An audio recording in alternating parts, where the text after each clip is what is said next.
शबे कद्र की तलाश। आज मुल्क भर में इबादत और नवाफिल की तैयारी। मसाजिद घरों में खुसूसी इबादत का एहतमाम किया जा रहा है। उलमा 27वीं शब की फजीलत बयान करेंगे। मसाजिद को बरकी कुमकुमों से सजा दिया गया। आज से 3 रोज़ा महफिल शबीना का भी आगाज़ किया जाएगा।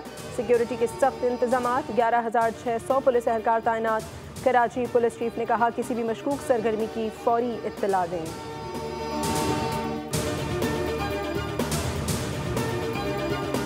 खुदा के घर में 1000 महीनों से अफजल रात की तलाश। लाखों मुसलमानों ने 27वीं रमज़ानुल मुबारक की शब हरम में गुजारी।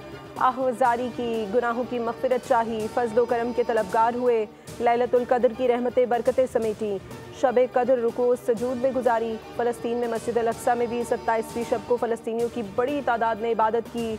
रूह परवर मनाज़िर। क़ुनूत नाज़िला के वक्त हर आँख अश्कबार।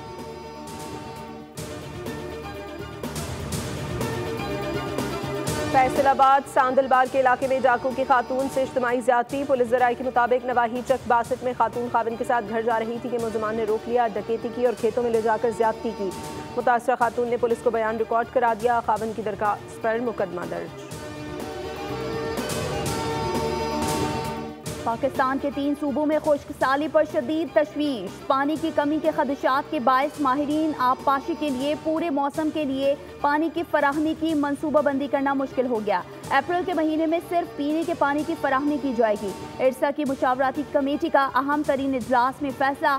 चेयरमैन स्टैंडिंग कमेटी सेनेटर शहरी रहमान बोली, डैम्स में भी पानी नहीं है, जबकि पहाड़ों पर भी बर्फ के ज़खायर कम होने से बेहतर बहाव की कोई उम्मीद नहीं है।